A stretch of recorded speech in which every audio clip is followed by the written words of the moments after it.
Buenas tardes, Eli. Un gusto, como siempre, poder dialogar con Panamericana. Muchas gracias. Bien, el día de hoy, en esta entrevista, muchas personas han quedado impactadas debido a la gravedad de las acusaciones. Estas denuncias le podrían jugar en contra o ser la estocada final en contra del presidente Castillo de cara a la votación de esta moción de vacancia. Definitivamente, Eli, porque la acusación no lo hace cualquier allegado al presidente. Es nada menos que el encargado de la Dirección Nacional de Inteligencia, lo que era antes el Servicio Nacional de Inteligencia, donde estaba Vladimiro Montesinos. O sea, los encargados de resguardar la información que es confidencial para intereses del Estado, inclusive que representa seguridad del Estado. Y la acusación es de sobremanera grave porque lo que él menciona abiertamente es que permanentemente ha estado informando al presidente como le corresponde en su función, informándole del trabajo, entre comillas, que hacían los sobrinos para poder pedirle dinero y tráficos que hacían en Palacio de Gobierno para favorecer justamente intereses particulares que incluían pedidos de dinero en efectivo e inclusive protección de perseguidos por la justicia que estaban siendo investigados. Hay varios delitos de por medio que seguramente la Fiscalía va a ponderar, pero es suficiente información para que los congresistas de la República en este momento tengan la convicción de que tienen que actuar como corresponde. Pedro Castillo no puede seguir un minuto más en Palacio de Gobierno. Es indignante que alguien sindicado por actos de corrupción esté dirigiendo los destinos del país. Él tiene la primera magistratura del Estado conduciendo cuando tiene estas serias denuncias, y no son solamente dichos. Ahí hay cantidad de pruebas que ha estado manifestando esta mañana el ex jefe de la DIN.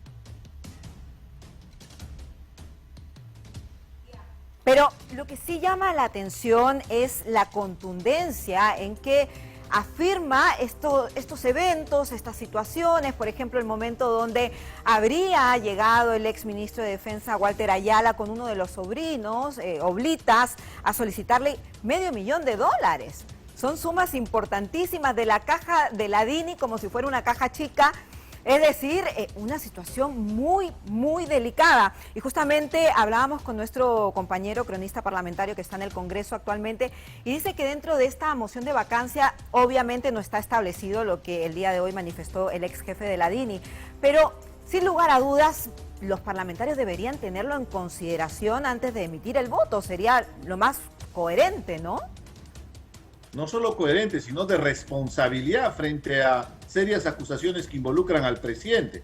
Recordemos bien que la moción de vacancia ya está presentada y ahí hay una serie de denuncias también bastante comprometedoras que involucran al presidente. Pero te repito, esto no es un proceso judicial donde se tienen que validar las pruebas, donde se tiene que seguir procesos judiciales por instancias y después inclusive puedes tener una apelación cuando eres sentenciado. No, acá es estrictamente político y yo me remito a los hechos. Lo sucedido con la anterior presidenta del Congreso de la República, Lady Camones. Recuerda bien, Eli, sí, que ella fue defenestrada 3 días después del escándalo que salió de una conversación con Acuña y los de su partido para favorecer justamente los intereses de su partido. 3 días después se acordó y se presentó la censura en el Congreso de la República y con votación simplemente la defenestraron del cargo. Es lo mismo una moción por incapacidad moral permanente. Los congresistas tienen que ponderar todas las acusaciones y denuncias y el reglamento y la propia Constitución lo que manifiesta es suficiente con que haya indicios razonables que involucran al presidente. ¿Cómo no va a ser un indicio razonable que el propio jefe de la Dirección Nacional de Inteligencia, que fue puesto por Pedro Castillo, que el día de hoy manifiesta abiertamente y tiene documentos y tiene pruebas que involucra al presidente por omisión de funciones, porque le mencionaba cada vez que se reunía con él, las acciones que venían cometiendo, las acciones ilegales que cometían sus sobrinos? No hay otra forma de reaccionar, es nuestra patria, no puede ser posible que corruptos estén en Palacio de Gobierno. Ajá, y justamente hace unos días se estaba especulando de los votos de cara a esta moción de vacancia. Inclusive los parlamentarios de la oposición dicen que no están los votos, no hay los votos necesarios y que, como tú bien decías, Richard, más allá de las evidencias, de las pruebas que la Fiscalía, la Justicia puede considerar, muchas veces en política esto no ocurre. En tu parecer, ¿ellos serían cómplices también en caso finalmente de no vacar al presidente Castillo? Es evidente, si el Congreso de la República no acciona, al día siguiente la población va a generar una presión y el Congreso de la República también va a tener que salir, aunque ya la suerte está echada para ambos poderes del Estado, sino que el escenario y el contexto les da una última oportunidad para que ellos respondan ante el país. Hay un presidente involucrado, según la Fiscalía, con 57 carpetas fiscales. La gente que él mismo delegó, que llevó al poder, que les entregó las responsabilidades en diferentes instancias, estoy hablando desde Bruno Pacheco, Beder Camacho, este propio Salatiel Marrufo, todos estos delincuentes que ahora están inclusive algunos en prisión, fueron puestos por Pedro Castillo. Ahora ellos han empezado a delatar los actos de corrupción que se han cometido en Palacio de Gobierno. Ajá. Al extremo, imagínate, vamos a hacer la analogía. El jefe de la DINI es como el jefe de la CIA por el servicio de inteligencia en los Estados Unidos, o la KGB en Rusia. Yo sé que tal vez estamos entrando, pues si estás viendo muchas películas, pero es evidente que si habría una denuncia del jefe de la CIA en este momento al presidente Biden, o de la misma manera al presidente Putin en Rusia, inmediatamente se arma el escándalo mundial y accionarían los otros poderes del Estado para hacerle un juicio político.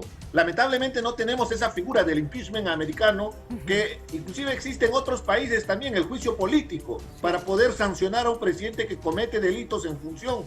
Entonces, de eso se aprovechan, por eso los abogados, inclusive los ministros que ahora son simples defensores incondicionales del gobierno, salen con el argumento del artículo 117 que no le corresponde, y ahí nuevamente podemos hablar.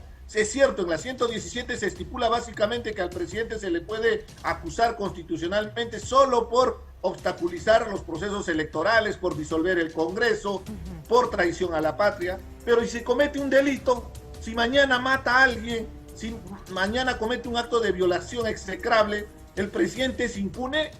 Ese artículo 117 es una prerrogativa constitucional, no es un privilegio de la persona. Es como los congresistas, la inmunidad parlamentaria es una institución del Congreso, no es de la persona, no es del congresista. Sí. Hagamos esa diferencia para que se pueda entender que la responsabilidad recae en Pedro Castillo. Y justamente el ministro de Justicia, el señor Chero, manifestaba que ellos no van a acatar la decisión del Congreso de la República en caso de que quieran vacar al presidente Castillo. ¿De qué estamos hablando políticamente la postura que están tomando los ministros? Es la muestra justamente del desprecio que tiene actualmente este gobierno. Ha nombrado a impresentables en los ministerios, ha puesto a gente incompetente, que no tiene ni siquiera ninguna trayectoria, ninguna experiencia de trabajo político, y menos tiene la catadura moral para poder confrontar justamente estas sinrazones y estos actos de corrupción, a sabiendas que la propia Constitución involucra en delitos a los ministros cuando ellos refrendan con su firma las sesiones de Consejo de Ministros y las decisiones de gobierno. Inclusive si hablamos de inimputabilidad, el presidente no se le puede acusar, pero sí a los ministros. Entonces no se están dándose cuenta del grado de involucramiento que ellos están teniendo.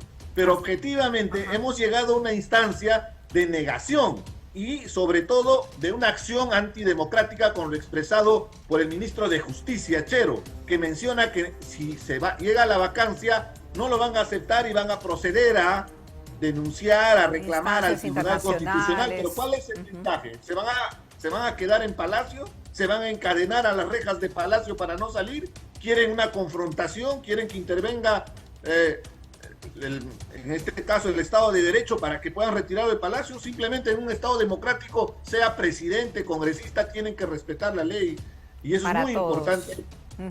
De acuerdo, Richard. Justamente el presidente Pedro Castillo esta mañana estuvo en un evento y tras las revelaciones del ex jefe de la DINI, bueno, se ha manifestado. El mandatario aseguró que no es corrupto y que no van a manchar el nombre, el apellido de su familia porque él es una persona correcta. Lo escuchamos.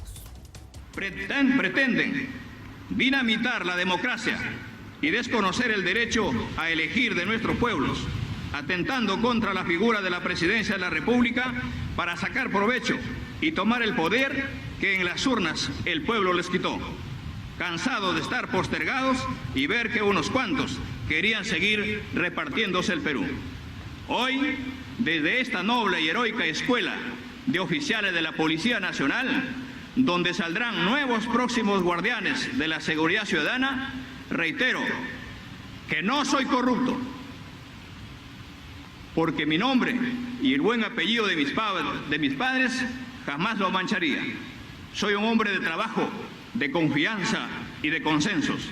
Desde este espacio reitero el llamado al diálogo a todas las fuerzas políticas para no dejar caer en el caos y en la crisis a un país que sigue clamando por la unidad de sus autoridades. Bueno, él sigue con su discurso de que es una persona correcta, de que no van a manchar su buen nombre, pero quisiera detenerme, Richard, en algo que tú comentabas, ¿no? El ex jefe de la DINI es una persona que maneja información sensible, que está a cargo de una entidad muy importante del Estado y que sería muy avesado de su parte inventarse todas las afirmaciones que ha dicho esta mañana en Panamericana Televisión. Es decir, es una situación que realmente pone en una zona muy conflictiva al presidente Pedro Castillo. Definitivamente, Eli, y yo no tengo nada contra Chota, me parece una tierra maravillosa, pero hay que recordar que es otro chotano, paisano del presidente Castillo. Él fue puesto en el mes de septiembre del 2021 en el cargo, y evidentemente fue una decisión del presidente de poner a gente de confianza para que asuman estas responsabilidades. ¿Te imaginas? Para que ahora salgan a denunciar al propio presidente qué ha habido atrás. Y es lo que ha manifestado el día de hoy en la entrevista justo en Panamericana en la mañana, donde todo el país ha sido testigo de la manera como se traficaba, cómo los sobrinos tenían esa patente de corso para llegar hasta el jefe de la DINI y pedirle con total desparpajo $500,000. Es una suma muy importante. Soles, como si fuera una... ¿no? Es realmente indignante. Entonces, sí, a lo que voy con todo esto, escuchando al presidente, es inverosímil escuchar al presidente con ese argumento de que no se respeta el resultado electoral. Por supuesto que respetamos el resultado electoral, pero habría que hacerle recordar al presidente que una elección no es ningún cheque en blanco, que él no tiene para todo el poder que pueda accionar para que pueda cometer actos de corrupción. Al contrario, él tiene una gran responsabilidad de rendir cuentas al Estado, rendir cuentas al país. De acuerdo. Entonces, si no lo hace, evidentemente es una situación que nos está mostrando que el presidente está involucrado en actos de corrupción y está desesperado, porque si sale de Palacio va directamente a una cárcel porque está involucrado en serios actos de corrupción. Esa es su mayor desesperación en esta circunstancia, y el día de mañana veremos si los congresistas tienen la prestancia, la responsabilidad histórica de accionar como corresponde cuando tienes a una persona involucrada en actos de corrupción en la primera magistratura del país. Es el presidente de la República. Imagínate a todo lo que nos está exponiendo con toda esta su intención inclusive de proteger a personas que están siendo investigados por la justicia, como es el caso de su sobrino o el ex ministro Silva, que ya lo ha confirmado, que han fugado inclusive del país. Bien, Richard, hacemos una pequeña pausa, continúa con nosotros para seguir analizando esta entrevista, estas acusaciones gravísimas en contra del presidente Pedro Castillo y su círculo más cercano. Pequeña pausa.